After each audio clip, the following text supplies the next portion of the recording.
बिस्मिल्लाहिर्रहमानिर्रहीम। अस्सलाम वालेकुम स्टूडेंट्स, आज हमने पढ़ना है receptor in the human body.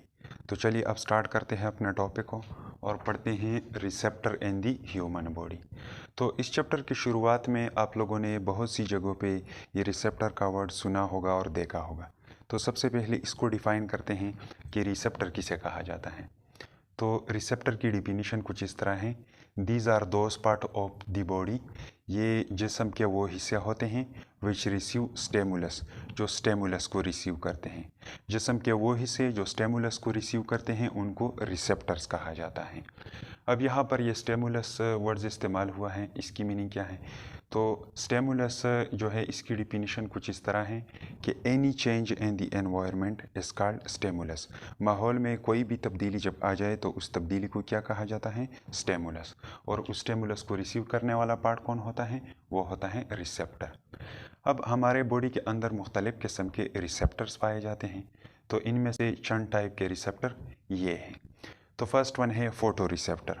अब फोटो रिसेप्टर ऐसे रिसेप्टर हैं जो कि लाइट रेस को ये क्या करते हैं? रिसीव करते हैं। और इनका एग्जाम्पल होता है आई। आई क्या है? एक फोटो रिसेप्टर है क्योंकि ये लाइट रेस को रिसीव करती है।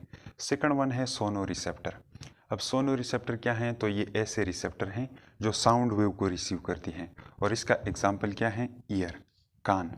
कान जो है ये सोनो रिसेप्टर का एग्जाम्पल है क्योंकि ये साउंड वेव को रिसीव करते हैं। थर्ड वन है कीमो रिसेप्टर। अब ये कीमो रिसेप्टर क्या है? तो कीमो रिसेप्टर ऐसे रिसेप्टर हैं जो कि केमिकल्स को रिसीव करते हैं। और इसका एग्जाम्पल है टंग और इसके अलावा नोज़। टंग के ऊपर टेस्ट बड पाए जाते हैं।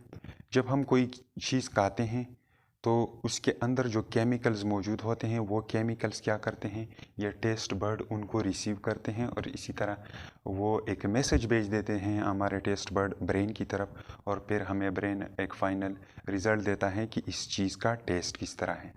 तो टंग के अंदर जो टेस्ट बर्ड पाए जाते हैं वो केमिकल्स को रिसीव करते हैं। और इसके अलावा नोज़ के अंदर ये ऊपर नेज़ल कैविटी रीजन जो है, इसके अंदर एक एरिया मौजूद है जिसको ओल्फैक्टरी टब कहा जाता है। उस ओल्फैक्टरी टब के अंदर न्यूरॉन्स के एंडिंग मौजूद होते हैं। तो जब भी किसी चीज़ से स्मेल्स के वेपर उड़ते हैं तो वो वेपर जब सांस लेते वक्त हमारे नाक के अंदर चले जाते हैं। तो ये केमिकल्स जो वेपर की शक्ल में होते हैं वो हमारे ओल्फैक्टरी टब के अंदर जो न्यूरॉन्स के एंडिंग मौजूद होते हैं उनके साथ ये अटैच हो जाते हैं और फिर आगे ब्रेन की तरफ एक मैसेज भेज दिया जाता है। तो इसी तरह फिर ब्रेन हमें उस चीज़ के स्मेल के बारे में बताता है कि इसका स्मेल कुछ इस तरह है। तो कीमो रिसेप्टर कौन से रिसेप्टर हैं? ये ऐसे रिसेप्टर हैं जो केमिकल्स को रिसीव करते हैं। नेक्स्ट वन है मैकेनो रिसेप्टर। मैकेनो रिसेप्टर जो होते हैं ये ऐसे रिसेप्टर हैं जो कि प्रेशर को रिसीव करते हैं। ये हमारे स्किन के अंदर मौजूद होते हैं।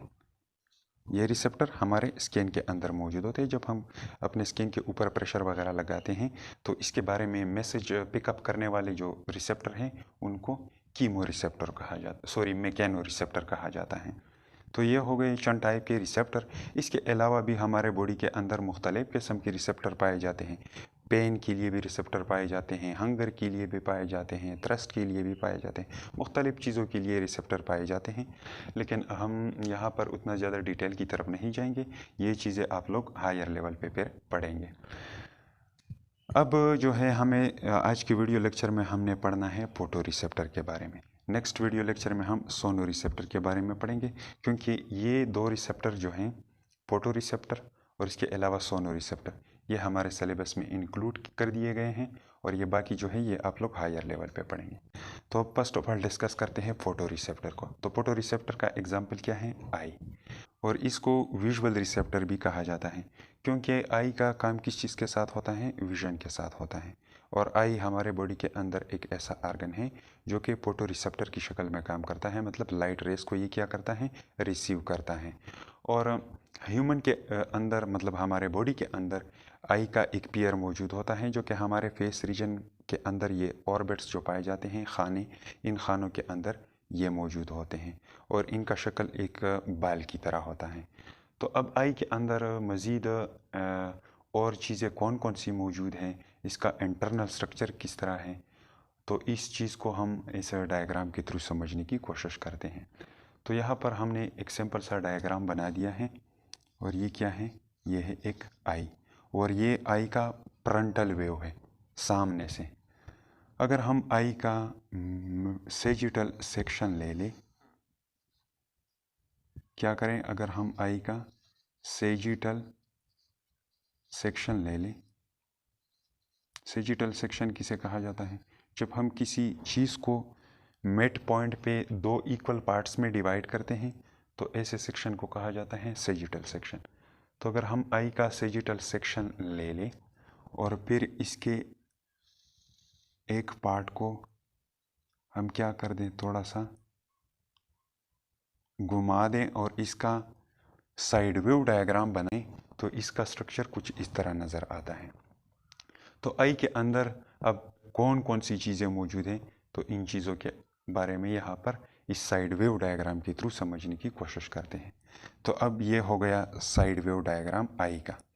ये साइड जो है इस आई का, इसको कहा जाता है एंटीरियर साइड। ये कौन सा साइड है, एंटीरियर। ये हो गया इसका एंटीरियर साइड। और ये साइड क्या है, इस साइड को कहा जाता है पोस्टीरियर साइड।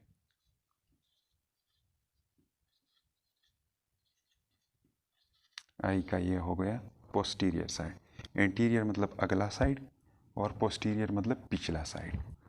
तो आई के अंदर बेसिकली 3 लेयर्स पाए जाते हैं। तो वो कौन से लेयर हैं, तो इसको बारी बारी डिस्कस करते हैं। सबसे पहले आई के इर्द गिर्द एक टफ और मस्कुलर लेयर मौजूद है और नेचर ने इसको टफ पैदा किया हुआ है क्योंकि इसने क्या करना है, इसने आई की प्रोटेक्शन करनी है। और इस आउटर मोस्ट कवरिंग को या लेयर को क्या कहा जाता है, इसको कहा जाता है स्क्लेरा। इस लेयर को क्या कहा जाता है, स्क्लेरा। और इंटीरियर साइड पे ये स्क्लेरा जो है ये थोड़ी सी आगे की तरफ निकली हुई है। इसका स्ट्रक्चर बल्जिंग है, आगे की तरफ निकला हुआ है। यहाँ से लेकर यहाँ तक ये पार्ट जो आप लोगों को नज़र आ रहा है स्क्लेरा का, इस पार्ट को कहा जाता है कॉर्निया। ये क्या है, कॉर्निया। और ये कॉर्निया जो होती है ये ट्रांसपेरेंट होती है, मतलब इससे लाइट रेज पास हो सकती है। और इस कॉर्निया के अलावा ये बाकीमानदा लेयर जो है स्क्लेरा का, ये नॉन ट्रांसपेरेंट होता है, मतलब इससे लाइट रेज पास नहीं हो सकती। और ये क्या होता है, ये ट्रांसपेरेंट होता है कॉर्निया, इससे लाइट रेज पास हो सकती है। और इसके अलावा ये मस्कुलर लेयर है, इसके साथ मसल भी अटैच हैं। ये क्या है, मसल है, इस साइड पे भी होता है और इसी तरह इस साइड पे भी मसल्स होते हैं। और इनकी लोकेशन के बेस पर इनको अपने अपने नाम भी दिए जाते हैं, लेकिन हम उतना ज़्यादा डिटेल की तरफ नहीं जाएंगे। तो ये मसल जो है, ये मसल आई के मूवमेंट में इधर उधर हेल्प करते हैं जब आई मूवमेंट करता है। इसके बाद स्क्लेरा के नीचे या स्क्लेरा के नीचे एक अनदर लेयर मौजूद होता है जो यहाँ पर हमने ब्लू कलर से रिप्रेजेंट कर दिया है। इस लेयर को कहा जाता है यूवियल ट्रैक।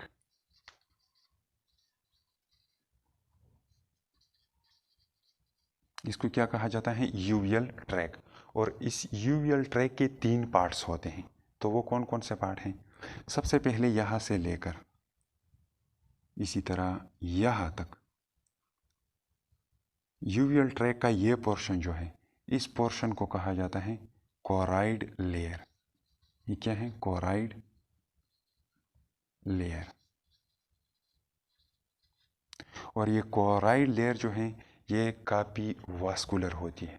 इसके अंदर बहुत सारे ब्लड वेसल मौजूद होते हैं क्योंकि इसने क्या करना होता है, इसने आई को न्यूट्रिशन देना होता है। तो इसके अंदर बहुत सारे ब्लड वेसल मौजूद होते हैं। तो ये काफ़ी वास्कुलर लेयर है।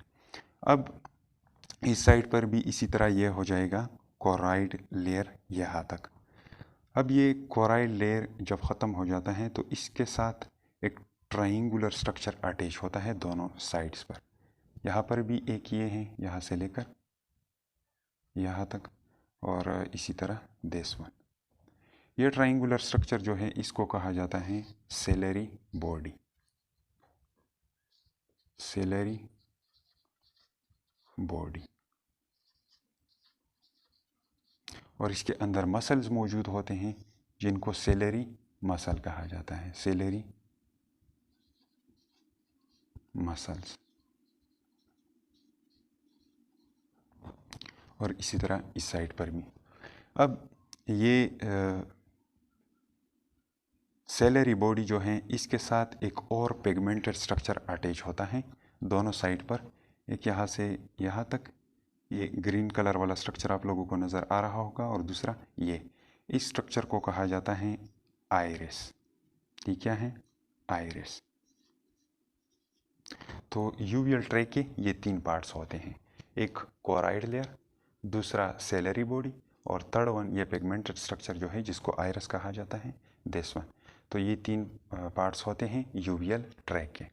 अब ये आइरिस जो है इनके बीच में एक छोटा सा होल यहाँ पर मौजूद होता है। इस होल को क्या कहा जाता है? इसको कहा जाता है प्यूपिल। इसको क्या कहा जाता है? प्यूपिल। और इस प्यूपिल का काम क्या होता है? ये कंट्रोल करता है लाइट रेस के अमाउंट को। मतलब जब ज़्यादा लाइट रेस होती हैं तो इसका साइज़ छोटा हो जाता है ताकि ज़्यादा से ज़्यादा लाइट रेस अंदर ना जा सके, क्योंकि फिर रेटिना के अंदर जो सेंसरी सेल्स मौजूद होते हैं उनके डैमेज होने का ख़तरा होता है। और जब लाइट रेस कम होती है तो ये ओपन हो जाता है ताकि ज़्यादा से ज़्यादा लाइट रेस अंदर की तरफ ट्रेवल कर जाए। तो इसका काम क्या होता है? लाइट रेस के अमाउंट को क्या करना? कंट्रोल करना। अब यहाँ पर एक अनदर स्ट्रक्चर मौजूद है जिसको क्या कहा जाता है? जिसको कहा जाता है लेंस। तो ये स्ट्रक्चर क्या है? This is called lens. और ये एक स्पेशल कनेक्टिव टिश्यू के थ्रू इस सेलेरी बॉडी के साथ अटैच होती हैं। यहाँ पे आप लोगों को ये छोटा सा स्ट्रक्चर नज़र आ रहा होगा, और इसको कहा जाता है सस्पेंसरी लिगामेंट। लिगामेंट क्या होता है? लिगामेंट कनेक्टिव टिश्यू का एक टाइप होता है। तो इस साइड पर भी एक सस्पेंसरी लिगामेंट के थ्रू ये लेंस सेलेरी बॉडी के साथ अटैच है, और इस साइड पर भी ये सेलेरी बॉडी के साथ अटैच है। अब ये तो हो गया यूवियल ट्रैक। अब इस यूवियल ट्रैक के नीचे एक अनदर लेयर पाया जाता है जिसको कहा जाता है रेटिना, और इस लेयर को हमने यहाँ पर रेड कलर से रिप्रेजेंट कर दिया है। ये हो गया रेटिना, जो एक्चुअल विजन वाला लेयर होता है। इसको क्या कहा जाता है? इस लेयर को रेटिना कहा जाता है। तो अब इस रेटिना का इंटरनल स्ट्रक्चर किस तरह होता है? तो इसको हम एक्सप्लेनेटरी पर्पज़ के लिए यहाँ से इसका थोड़ा सा पोर्शन उठा देते हैं और इसको यहाँ पर मैग्नीफाई कर देते हैं। तो यहाँ पर हमने क्या कर दिया? रेटिना का थोड़ा सा पोर्शन मैग्नीफाई कर दिया। तो यहाँ पर ये स्ट्रक्चर क्या है? ये रेटिना का एक छोटा सा पार्ट है। बेसिकली रेटिना के अंदर अगर आप लोग डिटेल के अंदर जाएंगे तो इसके अंदर मज़ीद 10 लेयर्स पाए जाते हैं। इनके अंदर मज़ीद 10 लेयर पाए जाते हैं, लेकिन हम उतना ज़्यादा डिटेल की तरफ नहीं जाएंगे। हम सिर्फ उतना डिस्कस कर लेंगे जितना आप लोगों के सिलेबस में दिया गया है। तो इसके अंदर 2 किस्म की चीज़ें मौजूद होती हैं। एक को कहा जाता है सेंसरी सेल्स और दूसरे होते हैं न्यूरॉन्स। तो अब देखते हैं कि इनके अंदर ये सेल्स किस तरह होते हैं। तो इसके अंदर रॉड लाइक्स स्ट्रक्चर के सेल्स इस रेटिना के अंदर मौजूद होते हैं, जो यहाँ पर हमने ग्रीन कलर से इनको रिप्रेजेंट कर दिया है। इन सेलों को कहा जाता है रॉड सेल, जो रॉड्स की तरह है, रॉड्स सेल्स। और इसके अलावा इसके अंदर कोन शेप लाइक सेल्स भी पाए जाते हैं, जो यहाँ पर हमने ब्लू कलर से इनको रिप्रेजेंट कर दिया है, और इनको कहा जाता है कॉन्स सेल्स। ये क्या है? Cone cells. और इन दोनों को कोलेक्टिवली क्या कहा जाता है? इन दोनों को कोलेक्टिवली कहा जाता है सेंसरी सेल।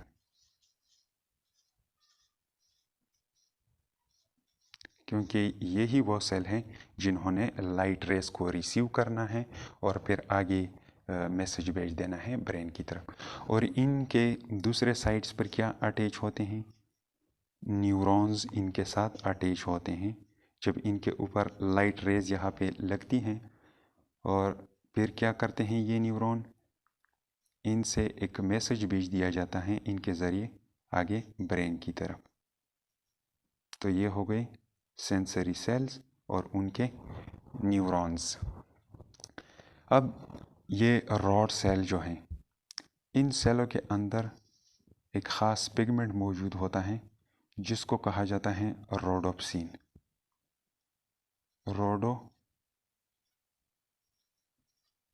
रोडोप्सिन, इसको कहा जाता है रोडोप्सिन। और इस रोडोप्सिन को मैंने आर से रिप्रेजेंट कर दिया कि फॉर एग्जांपल इसके अंदर ये क्या है, एक पिगमेंटेड मॉलिक्यूल है जिसका नाम है रोडोप्सिन। तो इसके अंदर भी आर आर मतलब रोडोप्सिन पिगमेंट, और इसी तरह इसके अंदर भी रोडोप्सिन पिगमेंट मौजूद होता है। तो यहाँ पर एक अनदर कौन सेल है, तो इसमें भी हम ड्रा कर लेते हैं कि इसके अंदर एक पिगमेंटेड मॉलिक्यूल मौजूद है जिसको रोडोप्सिन कहा जाता है। और ये रोडोप्सिन जो होता है ये एक विटामिन से बॉडी प्रिपेयर करता है जिसको कहा जाता है विटामिन ए। ये विटामिन ए से प्रिपेयर होता है। जब विटामिन ए की अगर डिफिशेंसी आ जाती है बॉडी के अंदर, फॉर एग्जांपल विटामिन ए की डिफिशेंसी आ गई बॉडी में, इसका अमाउंट डिक्रीज़ हो गया, तो जब इसका अमाउंट डिक्रीज़ हो जाएगा तो बॉडी रोडोप्सिन को तैयार नहीं कर पाएगा। जब रोडोप्सिन तैयार नहीं होगा तो इसी तरह रॉड सेल्स जो हैं ये अपना फंक्शन इसका डिक्रीज़ हो जाएगा। तो फिर उस कंडीशन को क्या कहा जाता है, उसको कहा जाता है नाइट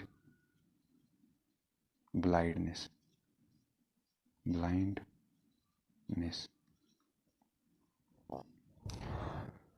और ये रॉड सेल जो होते हैं इनका फंक्शन क्या होता है, इनका फंक्शन होता है डिम लाइट में काम करना। ये डिम लाइट में काम करते हैं। डिम लाइट में जब ज़्यादा रोशनी नहीं होती तो ये उस वक्त स्टिमुलेट होते हैं।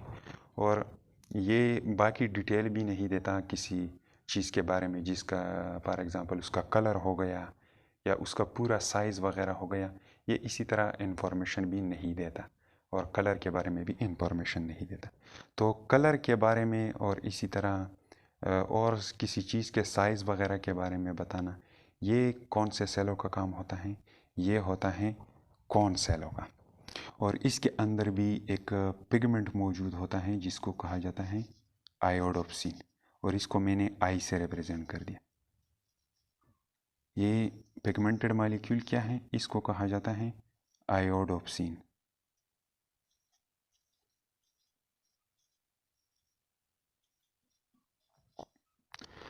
और जितने भी मैमल्स हैं, बर्ड्स हैं, रिप्टाइल्स हैं और इसी तरह प्राइमेट्स हैं, इनके रेटिना के अंदर 3 किस्म के कॉन्स सेल्स पाए जाते हैं। तो चलिए अब इनको ज़रा सा डिस्कस करते हैं कि इनके कौन से टाइप्स मौजूद हैं इन ऑर्गेनिज्म के अंदर।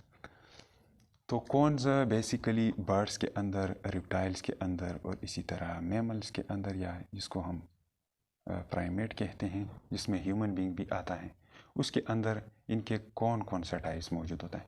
तो एक टाइप होता है 1, यहाँ पर हमने सिंपली लिख दिया कौन टाइप 1।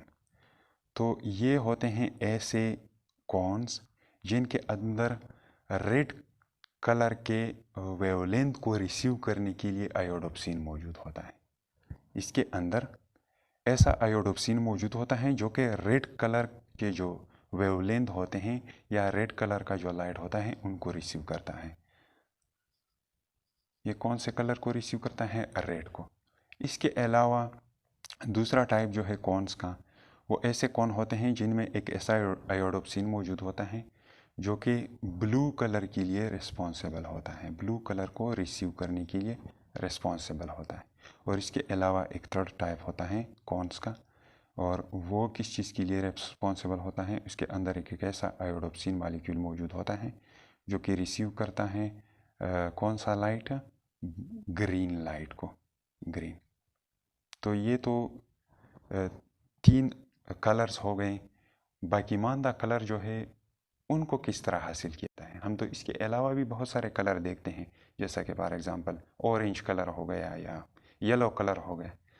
तो वो किस तरह फिर रिसीव होते हैं, तो वो कुछ इस तरह रिसीव होते हैं कि जब कुछ रेड कलर को रिसीव करने वाले कौन और इसी तरह चंद ब्लू कलर को रिसीव करने वाले कौन या ग्रीन कलर रिसीव करने वाले कौन, कुछ इस तरह जब इनके कम्बिनेशन स्टिमुलेट हो जाए, कुछ ये स्टिमुलेट हो जाए, कुछ ये या कुछ ये और कुछ ये या कुछ ये कॉन्स और कुछ ब्लू कलर वाले कौन, जब इनकी स्टिमुलेशन कुछ इस तरह होती हैं तो बाद में हमें वो बाकी मानदा कलर दिखाई देते हैं। और जब ये सारे स्टिमुलेट हो जाए एक टाइम पे तो फिर हमें वाइट कलर दिखाई देता है, वाइट कलर। क्योंकि वाइट कलर के अंदर क्या मौजूद होते हैं, सारे कलर्स प्रेजेंट होते हैं। अगर आप लोग इसको प्रिज्म से पास कर दें तो ये होते हैं चंद टाइप कॉन्स के। अब नेक्स्ट वन आते हैं, इसके अंदर और क्या चीज़ें बचती हैं। यहाँ पर एक छोटी सी जगह पाई जाती है इस पोस्टीरियर एंड पर रेटिना के अंदर, जिसके अंदर सिर्फ और सिर्फ कॉन सेल्स पाए जाते हैं। तो यहाँ पर हमने एक छोटा सा रीजन बना दिया है, ये आप लोगों को शायद नज़र आ रहा होगा। This region is called fovea centralis. इसको क्या कहा जाता है, फोविया सेंट्रैलिस। और इसके अंदर सिर्फ और सिर्फ कॉन्स सेल्स पाए जाते हैं, कॉन्स सेल्स। और इसका रेजोल्यूशन पावर जो होता है या विजुअल इक्विटी जिसको कहा जाता है, ये काफ़ी हाई होता है। रेजोल्यूशन, इसका रेजोल्यूशन पावर काफ़ी हाई होता है। रेजोल्यूशन किसे कहा जाता है, फॉर एग्जांपल यहाँ पर ये 2 पॉइंट हैं और इनके बीच में छोटा सा गैप पाया जाता है। तो दो चीज़ों को एक दूसरे से सिपरेट करवाना, जब उनके बीच में काफ़ी छोटा फासला पाया जाता हो तो इस सिपरेशन के प्रॉपर्टी को क्या कहा जाता है, रेजोल्यूशन। दो चीज़ों को एक दूसरे से जुदा करना, इसको रेजोल्यूशन कहा जाता है। तो ये फोविया सेंट्रैलिस जो होता है इसका रेजोल्यूशन पावर काफ़ी हाई होता है। मतलब दो चीज़ें अगर करीबी के साथ भी एक दूसरे के साथ पड़ी हुई हो तो उनके बीच भी क्या करना, उनको एक दूसरे से सिपरेट करवाना, ये काबिलियत इस रीजन में पाया जाता है। अब ये तो हो गए सेंसरी सेल। तो इन सेंसरी सेल से क्या निकलते हैं, इनसे निकलते हैं न्यूरॉन्स। तो ये न्यूरॉन्स यहाँ पर किस तरह अरेंज होंगे, तो फॉर एग्जांपल ये रेटिना है, इसके अंदर सेंसरी सेल्स मौजूद हैं। तो इससे जो न्यूरॉन निकलते हैं वो इस तरह आगे की तरफ चले जाते हैं और इनके एक्सॉन्स जो हैं आगे चले जाते हैं और इकट्ठे एक बंडल बना देता है एक्सॉनों का, जिसको क्या कहा जाता है, ऑप्टिक नर्व। न्यूरॉन के ये एक्सॉन्स जो हैं ये आगे जाकर ऑप्टिक नर्व बनाते हैं और ये ऑप्टिक नर्व फिर आगे जाकर ब्रेन के साथ कनेक्ट होता है। और ये रीजन जो है जहाँ पर ये रेटिना से न्यूरॉन के एक्सॉन्स एराइज हुए हैं और आगे की तरफ जा चुके हैं, तो इस रीजन में रेटिना मौजूद नहीं है। तो इस रीजन को कहा जाता है ब्लाइंड स्पॉट। इसको ब्लाइंड स्पॉट कहा जाता है। ब्लाइंड कहा जाता है अंधे को और स्पॉट कहा जाता है एक निशान को। तो ये एक ऐसा निशान है या एक ऐसी जगह है जहाँ पर कोई पिक्चर वगैरह या इमेज यहाँ पर नहीं बनता, क्योंकि यहाँ पर रेटिना के सेंसरी सेल्स मौजूद नहीं हैं, यहाँ पर सिर्फ न्यूरॉन के एक्सॉन्स मौजूद है। तो इस रीजन को कहा जाता है ब्लाइंड स्पॉट। अब यहाँ पर एक और चीज़ है, ये लेंस से लेकर यहाँ तक रेटिना तक, यहाँ पर ये एरिया जो है इस एरिया को कहा जाता है विट्रस चैम्बर। और इसके अंदर एक फ्लूइड मौजूद है जिसको कहा जाता है विट्रस ह्यूमर। इसको क्या कहा जाता है, विट्रस ह्यूमर। एक वाटरी फ्लूइड है, पानी नुमा फ्लूइड है जो कि इस एरिया में मौजूद है इस पूरे एरिया में लेंस और रेटिना के बीच में यहाँ पर एक फ्लूइड मौजूद है जिसको विट्रस ह्यूमर कहा जाता है। और एक रीजन यहाँ पर है कॉर्निया से लेकर लेंस तक। ये रीजन जो है, इस रीजन को कहा जाता है इक्वस चैम्बर। इसको क्या कहा जाता है? Equals chamber. और इसके अंदर भी एक फ्लूइड मौजूद होता है, एक वाटरी फ्लूइड मौजूद होता है जिसको कहा जाता है इक्वस ह्यूमर। तो ये हो गया थोड़ा बहुत आई का स्ट्रक्चर। अब इसके मैकेनिज़्म ऑफ विजन की तरफ आते हैं कि आई का विजन वाला मैकेनिज़्म किस तरह है, मतलब इसके अंदर इमेज फॉर्मेशन किस तरह होती है। तो इसको एक अनदर डायग्राम के थ्रू समझने की कोशिश करते हैं। यहाँ पर अगेन हमने एक सिंपल सा डायग्राम बना दिया है साइड व्यू का। तो ये क्या है? एक साइड व्यू डायग्राम आई का।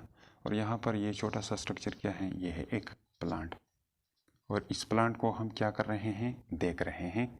तो इससे लाइट रेज आकर कॉर्निया को क्रॉस करते हुए आगे प्यूपिल के थ्रू एंटर हो जाते हैं और फिर लेंस को ये क्रॉस करते हैं और इसी तरह फिर ये आगे जाकर रेटिना पर फोकस हो जाते हैं। और इसी तरह इस साइड से भी कॉर्निया को क्रॉस करते हुए आगे प्यूपिल को क्रॉस करते हुए और प्यूपिल से आगे लेंस को क्रॉस करते हुए और इसी तरह अंदर की तरफ जाकर रेटिना के ऊपर ये डिस्प्ले या फोकस हो जाते हैं। तो रेटिना के अंदर तो ये सेंसरी सेल्स पाए जाते हैं, तो लाइट इनके ऊपर लग जाता है कुछ इस तरह। ये क्या है? लाइट रेज है फॉर एग्जांपल, इसके ऊपर लगे तो ये स्टिमुलेट हो जाते हैं। जब स्टिमुलेट हो जाते हैं तो इनसे क्या निकलते हैं? न्यूरॉन्स निकलते हैं। तो ये न्यूरॉन्स इन मैसेज को आगे जाकर भेज देते हैं कहाँ पर? ऑप्टिक नर्व के थ्रू ब्रेन के तरफ। और ब्रेन में फिर इनको आगे भेज दिया जाता है कहाँ पर? सेरेब्रम की तरफ। और फिर सेरेब्रम हमें बताता है कि इस ऑब्जेक्ट का कलर वगैरह कुछ इस तरह है और इसका साइज़ वगैरह कुछ इस तरह है। यहाँ पर एक बात और सुनो कि आई के अंदर किसी ऑब्जेक्ट का इमेज जो बनता है ये इन्वर्टेड बनता है, उल्टा बनता है। लेकिन फिर ये हमें उल्टा क्यों नहीं दिखाई देता? उल्टा इसलिए नहीं दिखाई देता क्योंकि ब्रेन की तरफ जब ये मैसेज भेज दिया जाता है तो ब्रेन क्या करता है? इसको खुद सीधा करवाता है और हमें एक अपराइट इमेज, मतलब एक सीधा पिक्चर की निशानदेही दे देता है। तो बेसिकली आई के अंदर रेटिना के ऊपर किसी ऑब्जेक्ट का इमेज इन्वर्टेड बनता है, फिर ब्रेन इनको सीधा करवाता है। तो ये था मैकेनिज़्म के बारे में थोड़ा बहुत। अब लास्ट वन पढ़ते हैं डू यू नो के बारे में। तो डू यू नो में उन्होंने लिखा है प्यूपिल के बारे में कि प्यूपिल का कॉन्ट्रैक्ट होना और उसका डायलेट होना, मतलब इसके साइज़ का छोटा होना और इसके साइज़ का बड़ा होना, ये एक रिफ्लेक्स फंक्शन होता है या एक ये रिफ्लेक्स सेक्शन होता है। ये ऑटोमेटिक होता है खुद ब खुद। जब लाइट रेज की अमाउंट काफ़ी ज़्यादा हो तो इसका साइज़ डिक्रीज़ हो जाता है ताकि ज़्यादा से ज़्यादा लाइट रेज अंदर की तरफ ना जा सके, क्योंकि फिर रेटिना के अंदर जो सेंसरी सेल्स मौजूद हैं उनके डैमेज होने का ख़तरा हो सकता है। और ये डायलेट भी खुद ब खुद ही होता है तब जब लाइट रेज की अमाउंट कम हो, ताकि ज़्यादा से ज़्यादा लाइट रेज अंदर की तरफ जा सके और हमें रेटिना के ऊपर एक क्लियर इमेज ऑब्टेन हो सके। तो इसका डायलेट होना और इसका कंट्रैक्ट होना ये एक ऑटोमेटिक फंक्शन होता है। अब ये प्यूपिल फ्रंटल व्यू में आई के अंदर कहाँ पर मौजूद होता है, तो इसको भी यहाँ पर डिस्कस करते हैं। तो सबसे पहले इस फ्रंटल व्यू डायग्राम में ये वाइट पोर्शन क्या है?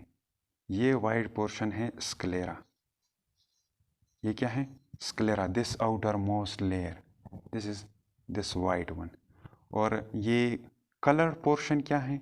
ये है आइरिस, जो हमने यहाँ पर ग्रीन कलर से इनको रिप्रेजेंट कर दिया है। ये क्या है? आइरिस।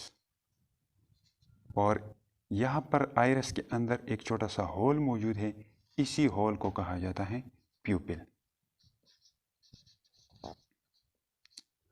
तो इसका कंट्रक्शन और रिलैक्सेशन आप लोग आसानी से इसका अंदाज़ा लगा सकते हैं। आप अपने एक दोस्त को अपने सामने बैठाएं और उसके आई के ऊपर लाइट रेस को क्या कर दें, फॉल कर दें।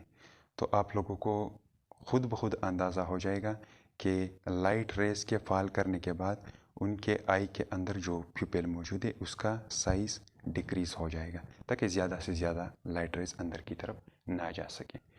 तो फ्रंटल व्यू में आइरिस प्यूपिल कहाँ पर मौजूद होता है, यहाँ इस मिड पॉइंट में। तो ये था थोड़ा बहुत आई के बारे में। उम्मीद है समझ में आ चुका होगा।